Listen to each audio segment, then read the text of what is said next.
CTET paper 1-এ EVS paper থেকে থাকে হচ্ছে 30 মার্কস। এই 30 মার্কসের মধ্যে 15 মার্কস থাকে সাবজেক্টের উপরে, মানে ইভিএস এর কোশ্চেনগুলো আসবে এখানে। বাকি 15 মার্কস থাকে হচ্ছে ইভিএস এর পেডাগজির উপরে, কী করে তুমি ইভিএসটা পড়াবে সেটার উপরে। তো আজকের টপিক আমাদের এই 15 নাম্বার উদ্ধার করার জন্য আমরা এই 15 নাম্বারটাকে ভালো করে কী করে ওঠানো যায় সেই জিনিসপত্রগুলো আজকে আমরা আলোচনা করব।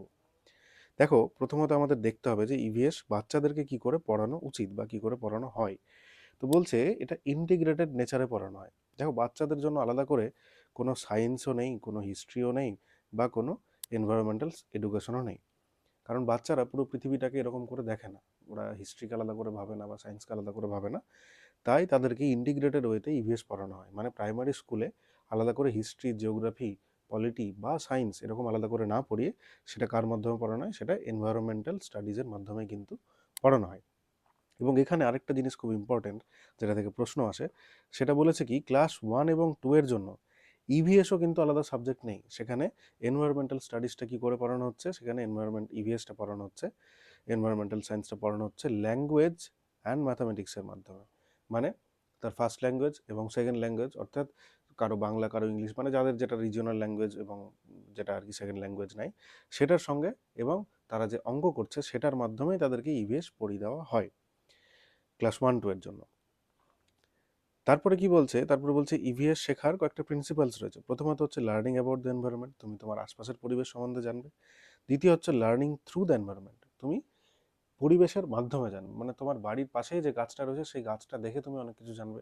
সেই গাছটাতে ক্লোরোফিল আছে না কি আছে, এই যাবতীয় জিনিসপত্র জানলে। কিভাবে সালোক সংশ্লেষ হচ্ছে, সালোক সংশ্লেষের মাধ্যমে কি করে গাছ উপকার করছে, সেগুলো তুমি জানলে। তৃতীয়ত হচ্ছে লার্নিং ফর দ্য এনভায়রনমেন্ট, তুমি তোমার পরিবেশের জন্যও জানলে। এত কিছু জানার পরে তোমার যেন এটাই মাথাতে গিয়ে মানে সেটেল হয় যে তোমাকে পরিবেশের গাছপালা রক্ষা করতে হবে, ভারসাম্য রক্ষা করতে হবে, ওজোন লেয়ার যে নষ্ট হয়ে যাচ্ছিলো সেগুলো ঠিক রাখতে হবে, সেগুলোর জন্য তুমি পরিবেশের প্রতি দায়িত্ববান হচ্ছ। এই প্রিন্সিপালটাকেই বলা হচ্ছে কি লার্নিং ফর দ্য এনভায়রনমেন্ট, তুমি পরিবেশের জন্যও পড়ছো। এবার দেখো, এই যে আমি বললাম 15টা সাবজেক্ট থেকে কোশ্চেন আসে, এই সাবজেক্টের 6টা মেজর থিম রয়েছে। সেই থিম থেকে বেশিরভাগ প্রশ্নগুলো আসে। তো সেই থিমগুলো কি এবং কেন পড়ানো হয় সেটা একটু দেখে নিই। দেখো, প্রথম মেজর থিম যেটা, সেটা হচ্ছে আমাদের ফ্যামিলি অ্যান্ড ফ্রেন্ডস, বাচ্চার সব থেকে কাছের যে জায়গাটা, বাচ্চা জন্ম নেওয়ার পরে ওর ফ্যামিলি সব থেকে পাশের, এবং তারপরে হচ্ছে ওর বন্ধুরা। এই নিয়ে হচ্ছে প্রথম থিমটা।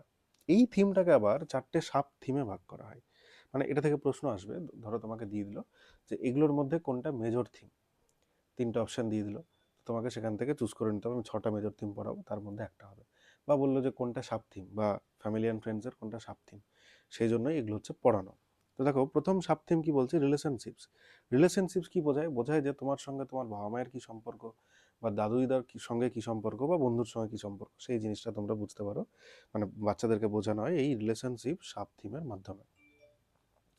নেক্সট হচ্ছে ওয়ার্ক অ্যান্ড প্লে। এই সাব থিমটা পড়ার মাধ্যমে বাচ্চারা যারা কাজ করছে বা কাজকর্মের প্রতি নিষ্ঠাবান হয় এবং সেগুলোকে রেসপেক্ট করতে শুরু করে, এবং এটার মাধ্যমে ওদের মধ্যে জেন্ডার ইকুয়ালিটিও পুশ করা যায়।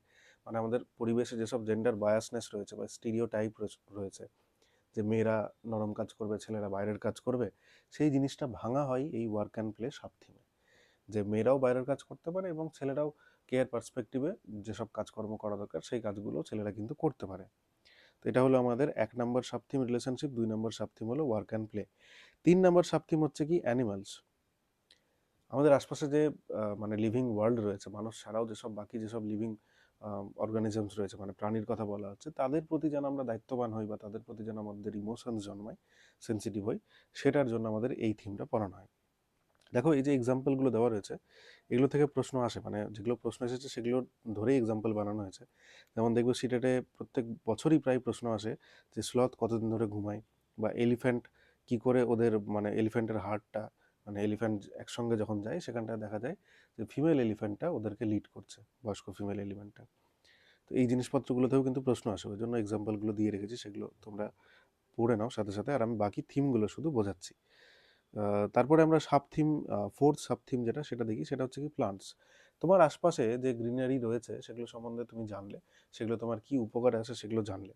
এটা হচ্ছে আমাদের ফ্যামিলি অ্যান্ড ফ্রেন্ডসের 4টে সাব থিম। এই পুরোটা মিলেই আমাদের কিন্তু ফ্যামিলি অ্যান্ড ফ্রেন্ডস তৈরি। কোথায় ডেজার্ট ওক পাওয়া যায়, এই জিনিসপত্রগুলো, তার ট্রাঙ্কে কেন ওয়াটার থাকে, এইগুলো। খেজড়ি ট্রি, এটা নিয়েও কিন্তু প্রশ্ন আসে। তো এগুলোকে মানে খেজুরি ট্রিকে কী করে ইনসেক্টসরা সহজে অ্যাটাক করতে পারে না এবং এরা খুব অল্প ওয়াটারেই বাঁচতে পারে। তো যাই হোক, এগুলো পড়ে নেওয়ার পরে আমরা চলে যাব হচ্ছে পরবর্তী পরবর্তী মেজর থিম হচ্ছে ফুড। এতক্ষণ আমরা ফ্যামিলি অ্যান্ড ফ্রেন্ডস পড়ছিলাম, এবার আমরা দেখবো হচ্ছে ফুড। কারণ পরিবার আছে, এরপরে আমাদের সার্ভাইভ করার জন্য কি দরকার? খাওয়া দাওয়ার জিনিসপত্র দরকার। তো এই চ্যাপ্টারে আমরা বুঝবো হচ্ছে বা বাচ্চাদেরকে বোঝানো হয় ডাইজেশন কী করে হজম হয়, কী করে রান্না করতে হয় বা কী করে ফুড প্রিজার্ভ করতে হয়। যেমন দেখো এখানে একটা উদাহরণ দিয়েছে, মামেরি ট্যান্ড্রা। এটা হচ্ছে এক ধরনের আমের পাঁপড়। এইটার মাধ্যমে কি বোঝানো হয় যে কি করে তুমি আমের পাঁপড় বা আমকে সারা বছরের জন্য তুমি প্রিজার্ভ করে রাখবে পাঁপড়ের মানে রূপে। তো এই জিনিসপত্রগুলো, তারপর রিজনাল ফুডের কিছু বলা হয়েছে, দেখবে এটা থেকেও কিন্তু প্রশ্ন আসে। লিং হু ফেন, এটা হচ্ছে এক ধরনের স্নেক স্যুপ, যেটা কোথায় পাওয়া যায়? হংকংয়ে পাওয়া যায়। তো এই জিনিসপত্রগুলো একটু মনে রাখতে হবে। তারপরে আমরা পরবর্তী থিমে চলে যাই। পরবর্তী থিম হচ্ছে শেল্টার। আমাদের বন্ধু হলো, রিলেশনশিপ, বাবা মা হলো, তারপরে আমরা খেতেও পেলাম, এবার আমার মাথার উপর ছাদ দরকার। মাথার উপর ছাদের জন্য আমরা কি পড়বো? শেল্টার। শেল্টার পড়ার মাধ্যমে আমাদের কি কি কনসেপ্ট ক্লিয়ার হবে বাচ্চাদের? সেটা হচ্ছে ক্লাইমেট, জলবায়ু সম্বন্ধে কনসেপ্ট ক্লিয়ার হবে। আর্কিটেকচার, কি করে আমাদের বাড়িঘর তৈরি হয়। আমাদের তো ডাইভার্স মানে বিভিন্ন রকমভাবে বাড়িঘর তৈরি হয়। আমাদের এখানে যেভাবে পশ্চিমবঙ্গে বাড়ি তৈরি হচ্ছে, দেখা যাচ্ছে যে নেপালে আলাদাভাবে কাঠের বাড়ি তৈরি হচ্ছে, বা দেখা যাচ্ছে যে তোমার লাদাখের ওখানে যে বাড়িগুলো তৈরি করা হচ্ছে, সেই বাড়িগুলো তৈরি করা হয় নিচে কোনো জানলা থাকে না। সেখানটাতে ওরা খুব যখন ঠান্ডা পড়ে যায় তখন সেখানে ওরা গবাদি পশু ঢুকিয়ে রাখে, যেন গবাদি পশুগুলো গরম পায় সেই জন্য। তারপরে এই যে দেখো এখানে দিয়েছে, আসামে কি করা হয়? বাম্বু স্ট্রিটসের উপরে মানে ওই কি বলে বাঁশের লম্বা লম্বা ইসের উপরে 10-12 ফিট উপরে গ্রাউন্ড থেকে সেখানটাতে কি করা হয়? বাড়িগুলো করা হয়, কারণ সেখানটাতে প্রচুর রেনফল হয়। তো এই জিনিসপত্রগুলো শেল্টারের মাধ্যমে বাচ্চাদেরকে শেখানো হবে। এই যে দিয়েছে লাদাখে কি করা হয়? 2 storied houses made of stone, the ground floor has no windows and used for animals in winter. রাজস্থানের কথা বলছে, রাজস্থানে মাড হাউস রুফে করা হয়। কেন করা হয়? অফ থ্রনি buses to stay cool in the heat, গরমের সময় ঠান্ডা থাকার জন্য এইভাবে বাড়িগুলো তৈরি করা হচ্ছে। এই গেল আমাদের হচ্ছে শেল্টার। তারপরে আমাদের 4 নম্বর যে মেন থিমটা, সেটা হচ্ছে ওয়াটার। আমাদের বাবা মা হলো, মানে ফ্যামিলি অ্যান্ড ফ্রেন্ডস হলো। নেক্সট আসলো কি? নেক্সট আসলো আমাদের আমরা তোমার ফুড। তারপরে আসলো আমাদের শেল্টার, আর তারপরে আসলো হচ্ছে আমাদের ওয়াটার। জল মানেই জীবন। তাহলে ওয়াটার কি করে আমাদের রিসোর্স হিসাবে আমরা কি করে ইউজ করতে পারি, বা আমাদের কি করে ওয়াটারকে কনজার্ভ করতে হবে, এই জিনিসপত্রগুলো নিয়ে এখানটাতে দেখানো হয়। কনসেপ্ট কি কি তৈরি হবে? সোর্সেস অফ ওয়াটার সম্বন্ধে আমরা জানবো। হিস্টোরিক্যাল ওয়াটার সিস্টেম, আগেকার দিনে কি করে ওয়াটার এক জায়গা থেকে আরেক জায়গায় ট্রান্সফার করা হতো সেগুলো জানবো। সিঙ্ক অর ফ্লোট লজিক, এগুলো জানবো। মানে আর্কিমিডিসের প্রিন্সিপাল দরকার নেই, কিন্তু মোটামুটি একটা আইডিয়া তৈরি হবে বাচ্চাদের। এই জিনিসপত্রগুলো আমরা জানবো। দেখো বলছে, studying Gadisar lake in Jaisalmer to understand how rain harvesting was done 650 years ago. এখানে 6টা না 7টা লেক নিয়ে মানে এটা তৈরি। তো এখানটাতে 650 বছর আগে আমাদের যে পূর্বপুরুষরা, তারা কি করে মানে যে বৃষ্টির জল সেটাকে সঞ্চয় করতো, বা এই জিনিসপত্রগুলো, এগুলো আমরা এই চ্যাপ্টার থেকেই দেখেছি। তারপরে আমরা দেখব হচ্ছে, আচ্ছা হ্যাঁ, আরেকটা কথা বলেছে, আলব্রুনিস ট্রাভেলগ। ট্রাভেলগ মানে ঘুরতে এসে যে লেখা বানায় সেটাকে ট্রাভেলগ বলে। এখন লোকজন ব্লগ বানাচ্ছে, তো আগে যারা ঘুরতে আসতো ওরা ট্রাভেলগ বানাতো। সেখানটাতে মেনশন ছিল ইন্ডিয়ানসরা কিসে এক্সপার্ট ছিল? বলছে making pukka ponds and step wells. Step wells মানে যেখানটাতে স্টেপ থাকে, মানে সিঁড়ির মতো করে যে ওয়েলটা তৈরি করা হয়, এটার আরেকটা নাম হচ্ছে বেওয়ারিশ। তো এইগুলো সম্বন্ধে লেখা ছিল কোথায়? লেখা ছিল আলব্রুনি ট্রাভেলগে। এটা থেকেও কিন্তু প্রশ্ন আসতে পারে যে আলব্রুনি ট্রাভেলগ থেকে কিসের আমরা এক্সপার্টিস আমরা যে ছিলাম ইন্ডিয়ানরা, সেটার সম্বন্ধে জানতে পারি। তো তোমাকে তখন এই অপশন এগুলোর মধ্যে একটা চুজ করে নিতে হবে যদি দেখতে পাও। নেক্সট থিম, 5 নম্বর থিম হচ্ছে ট্রাভেল। খাওয়া দাওয়া হলো, বাড়িতে থাকলাম, জল খেলাম, এবার আমরা একটু ঘুরতে বেরোবো। কেন ঘুরতে বেরোবো? কারণ ঘুরতে বেরোনোর মাধ্যমে আমরা পরিবেশকে জানতে পারবো। আমাদের পৃথিবীটা যে 3D একটা গ্লোব, এটা জানতে পারবো। পৃথিবীর এক প্রান্ত থেকে আরেক প্রান্তে যে এত ডাইভার্স জিনিসপত্র রয়েছে, এগুলো জানতে পারবো। আমরা নিজেদের দেশ সম্বন্ধে জানবো, আমাদের রাজ্য সম্বন্ধে জানবো। সেজন্যই আমাদের ট্রাভেলটাও কিন্তু ইম্পর্ট্যান্ট একটা অ্যাসপেক্ট বাচ্চাদের পড়ানোর সময়। এখানে ম্যাপের কনসেপ্ট ক্লিয়ার হয়, রেলওয়ের টাইম টেবিল ক্লিয়ার হয়। মানে এই যে ধরো 20:00 লেখা আছে, এটা মানে কি, AM PM কি বিষয়, এই জিনিসপত্রগুলো ক্লিয়ার হয়। এখান থেকে 12 বাদ দিয়ে বেসিক্যালি বের করতে হয়। যেহেতু 12-র পরে যখন হয়ে যায় তখন সেটা PM হয়ে যায়। 8.00, এটা হচ্ছে আমার PM। তো এই জিনিসপত্রগুলো দেখবে, বা কোথাও 0:00 মানে 0:00 লেখা থাকে, সেটা মানে কি, এই জিনিসপত্রগুলো বোঝার জন্য দরকার। ফেমাস ট্রাভেলার সম্বন্ধে আমরা জানবো।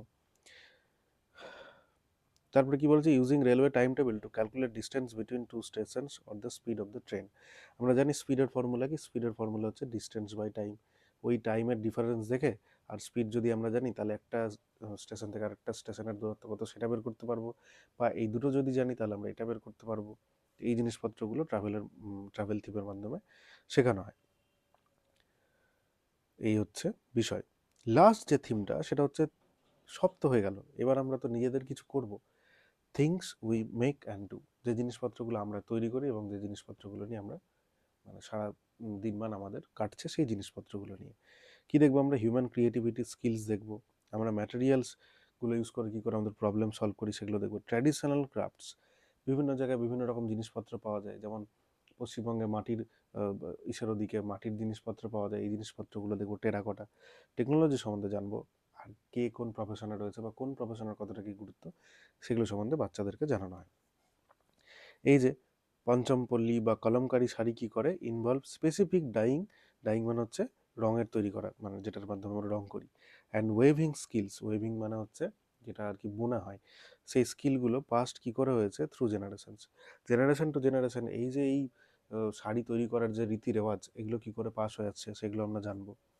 তারপরে মধুবনী পেন্টিং খুব important. Madhubani paintings are made using natural colours from indigo, turmeric and flowers. Turmeric মানে হচ্ছে হলুদ, তো ইন্ডিগো, টার্মারিক, ফ্লাওয়ার্স, এই যে এগুলো থেকে আমরা যে রঙগুলো পাচ্ছি সেটার মাধ্যমে মধুবনী পেন্টিং করা হচ্ছে। এটা সম্বন্ধে আমরা জানছি কোথায়, লাস্ট এবং 6 নম্বর মেজর থিম, সেটা হচ্ছে things what we make and do. তাহলে আমাদের 6টা মেজর থিম কিন্তু পড়া হয়ে গেল। নেক্সট আমরা যাব হচ্ছে সিগনিফিক্যান্ট টিচিং লার্নিং অ্যাপ্রোচেস, কী কী অ্যাপ্রোচে বাচ্চাদেরকে পড়ানো যায়। প্রথম অ্যাপ্রোচ কি, থিম যেহেতু জানলাম তাহলে আমরা থিমেটিক অ্যাপ্রোচে পড়াবো বাচ্চাদেরকে। Instead of teaching water in science and rivers in geography, you teach the theme water and cover its science, geography and social value together. ওই যে পড়লেও আমরা ইন্টিগ্রেটেড ওয়েতে পড়াতে হবে, তো প্রত্যেকটা জিনিস আলাদা আলাদাভাবে না পড়িয়ে আমরা কি পড়াবো, যে এরকম এরকম সাবজেক্টগুলো আমরা ওই ওয়াটার থিমের মাধ্যমেই পড়াতে শুরু করব। এরপর হচ্ছে স্পাইরাল অ্যাপ্রোচ। তোমরা কিন্তু স্পাইরাল সম্বন্ধে জানো, আমাদের যে ডেভেলপমেন্ট হয় ডেভেলপমেন্টও কিন্তু স্পাইরাল ওয়েতেই হয়। তো কি বলছে স্পাইরাল অ্যাপ্রোচ, বলছে concepts that small and expand, start small and expand. মানে বেসিক্যালি স্পাইরাল অ্যাপ্রোচ মানে হচ্ছে, ধরে নাও তুমি কিছুটা এগোলে, এতদূর পর্যন্ত পড়ালে, পরের দিন যখন পড়া শুরু করলে একদম এখান থেকে না শুরু করে কিছুটা একটু পিছিয়ে ওদের মনে করিয়ে দিলে আবার সামনের দিকে এগোলে, এটাকে স্পাইরাল অ্যাপ্রোচ বলে। আমাদের ডেভেলপমেন্টও এই অ্যাপ্রোচেই হয়। তো স্পাইরাল অ্যাপ্রোচ কি বলছে, এক্সাম্পলে বলেছে, in class 3 a child learns about their own family, and in class 4 they learn about changes in families, in class 5 they learn about migration and shifting families. এই যে আলাদা হয়ে যাচ্ছে ফ্যামিলিগুলো, এই স্পাইরাল ওয়েতে বাচ্চারা স্টেপে স্টেপে কিছুটা কখনো পেছাচ্ছে কখনো সামনে করছে, এই করে করে বাচ্চাদেরকে পড়ানোর যে অ্যাপ্রোচটা সেটা হচ্ছে spiral approach, thematic approach, spiral approach দেখলাম। কনস্ট্রাকটিভিস্ট অ্যাপ্রোচ, এটা আশা করি তোমরা সবাই জানো। কনস্ট্রাক্ট মানে কোনো কিছু তৈরি করা, তো বাচ্চারা যখন নিজে কিছু করে বা নিজে হাতে কলমে করে কনস্ট্রাক্ট করবে, নিজের জ্ঞানটা তৈরি করবে, সেটা হবে কনস্ট্রাকটিভিস্ট অ্যাপ্রোচ। দেখি এখানে কি বলেছে, children are not empty vessels, they build knowledge based on their own what they already know. তার আগে থেকে যেটা জানে, প্রায়র নলেজও ইম্পর্ট্যান্ট। যেমন কি বলছে, পলিউশন সম্বন্ধে যদি আমি পড়ানো শুরু করি তখন আমাদের কি করতে হবে, if they have ever seen smoke from a factory or felt hard to breathe in traffic, এটা সম্বন্ধে ওদেরকে জিজ্ঞেস করতে হবে। তার ফলে ওদের যে জ্ঞানটা ওরা নিজেরাই কিন্তু কনস্ট্রাক্ট করতে পারবে বলার মাধ্যমে। নেক্সট হচ্ছে inductive method, important. Inductive method আর ডিডাকটিভ মেথড তোমরা অনেকেই জানো। ইন্ডাকটিভ মেথড হচ্ছে যখন আমরা move from specific examples to general rules. যখন ধরে নাও আমরা কিছু পড়ানোর আগে ছোট ছোট ছোট ছোট অনেক উদাহরণ দিয়ে দিলাম, যেগুলো একটা রুলের উপরে তৈরি করে, মানে এই মেথডটা তো আমরাই তৈরি করব, তো একটা রুলের উপরে তৈরি করে অনেকগুলো উদাহরণ দিয়ে দিলাম, তারপরে বাচ্চাদের মাধ্যমেই আমরা কি করলাম, রুলটা তৈরি করলাম। এটাকে বলে ইন্ডাকটিভ মেথড, যেখানে উদাহরণ থেকে সূত্র তৈরি করা হয়। এটাকে বাংলাতে বলা হচ্ছে আরোহী পদ্ধতি। বাংলা পেডাগজিতেও কিন্তু এরকম আরোহী পদ্ধতি থেকে প্রশ্ন আসতেই পারে। তো ইন্ডাকটিভ মেথডে কি করা হয়, রুল থেকে আমরা ফর্মুলায় যাই। রুল যেহেতু প্রত্যেকের নিজের মতো করে আলাদা, ওই জন্য রুলকে স্পেসিফিক বলা হয়, আর ফর্মুলা যেহেতু সবার উপরে অ্যাপ্লাই হয় সেজন্য ফর্মুলাকে বলা হয় কি, জেনারেল। তাহলে স্পেসিফিক টু জেনারেল যেখানেই দেখবে সেটা হচ্ছে ইন্ডাকটিভ মেথড। ডিডাকটিভ মেথড হচ্ছে ঠিক উল্টো, এখানে লেখা নেই তাও আমি বলে দিই। ডিডাকটিভ মেথড যেখানটাতে প্রথমে সংজ্ঞা পড়ানো হয়, বা ফর্মুলা পড়ানো হয় বা জেনারেল যে জিনিসটা সেটা পড়ানো হয়, তারপরে ওটা থেকে ভেঙে ভেঙে অনেকগুলো এক্সাম্পল দেখানো হয় যে এই ফর্মুলার উপরে বেশ করে কী কী উদাহরণ পেতে পারো তোমরা, এবং প্রত্যেকটা উদাহরণই নিজের মতো করে বিশেষ বা স্পেসিফিক। ওই জন্য ডিডাকটিভ মেথডকে কী বলা হয়? ডিডাকটিভ মেথডকে বলা হয় হচ্ছে জেনারেল টু স্পেসিফিক, সংজ্ঞা থেকে যেখানে আমরা উদাহরণে যাই, বা এটাকে বাংলাতে বলা হচ্ছে অবরোহী পদ্ধতি, মানে সংজ্ঞাটা সবসময় উপরে, উদাহরণগুলো নিচে। ওই জন্য অবরোহণ হচ্ছে আর ওদিকে আরোহণ হচ্ছে, তাহলে উদাহরণ থেকে আমরা সংজ্ঞায় যাচ্ছি আরোহী পদ্ধতিতে, ইন্ডাকটিভ মেথডে। এই হচ্ছে আমাদের ডিডাকটিভ মেথড এবং ইন্ডাকটিভ মেথড। এবার হচ্ছে মেথডস অফ টিচিং ইভিএস। কী কী মেথডে তুমি ইভিএস পড়াতে পারো? ফিল্ড ট্রিপস, এটাকে বলা হচ্ছে গোল্ডেন মেথড। অবভিয়াসলি তুমি ইভিএস পড়াচ্ছ, তাহলে তো তোমাকে তাদেরকে বাইরে নিয়ে যেতেই হবে, কারণ সেখানটাতে কী হবে, ওরা ডিরেক্ট এক্সপিরিয়েন্স করতে পারবে পরিবেশের সঙ্গে। তারপরে কি? Experimentation, simple low cost activities. তুমি ছোট ছোট ওদেরকে এক্সপেরিমেন্ট করো। ছোট এক্সপেরিমেন্ট বলতে তুমি ওদেরকে ওদেরকে ছোট ছোট এক্সপেরিমেন্টস মানে দেখাতে পারো যে কি করে সাবান তৈরি হয়, বা কি করে অ্যাসিড বা এই জিনিসপত্রগুলো দেখাতে পারো, বা লবণ কি করে তৈরি হচ্ছে এই জিনিসপত্রগুলো দেখানো, মানে সমুদ্রের জল থেকে আর কি নিয়ে এসে লবণ বের করা, এই জিনিসপত্রগুলো দেখানো। এগুলো হচ্ছে তোমার লো কস্ট যে অ্যাক্টিভিটিস থাকবে, সেগুলো এক্সপেরিমেন্ট করার মাধ্যমে যখন বাচ্চারা শিখবে, তখন তাদের ওই যে হাতে কলমে করার ফলে কনস্ট্রাকটিভিজম যে থিওরিটা, সেটার মাধ্যমে ওর পড়াটা হয়ে যাবে। যেমন এখানে এক্সাম্পল দিয়েছে সিঙ্ক অর ফ্লোট, মানে তুমি প্রথমে একটা লোহার জিনিস দিয়ে দিলে, তারপরে তাকে একটা একই আকারের একটা শোলার জিনিস দিলে, দেখলো যে একটা ডুবে গেল আর একটা দেখলো ভাসছে, তো যেটা ভাসছে তার ওজনটা কম, যে ডুবে গেল তার ওজনটা বেশি। এই যে ওজন বা আকার, এর সঙ্গে যে ডেনসিটির বা ঘনত্বের সম্পর্ক রয়েছে, সেগুলো তুমি পড়িয়ে দিলে, তাহলে তোমার কি হলো, ইভিএস পড়াতে গিয়ে তুমি সায়েন্সের একটা অ্যাসপেক্টও পড়িয়ে দিতে পারলে। এই জিনিসপত্রগুলো কি বলছে, তারপর হচ্ছে ডিসকাশন প্রমোটস পিয়ার লার্নিং। বাচ্চাদের মধ্যে পিয়ার লার্নিং হচ্ছে, পিয়ার মানে বন্ধু, একে অপরের সঙ্গে আলোচনা করে পড়াশুনো করছে, তার মধ্যে ডিসকাশনের মাধ্যমে ওদের পড়াশুনো হচ্ছে।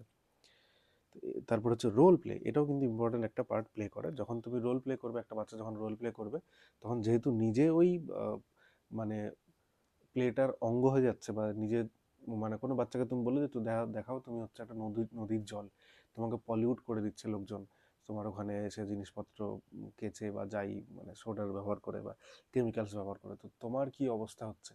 ও যখন নদীর রোলটা প্লে করবে, তখন ওর মধ্যে নদীর যে কষ্টটা হচ্ছে সেটাও বুঝতে পারবে, মানে আমরা যে দূষণ ঘটাচ্ছি সেটাতে যে ক্ষতি হচ্ছে সেটাও ভালো করে বুঝতে পারবে।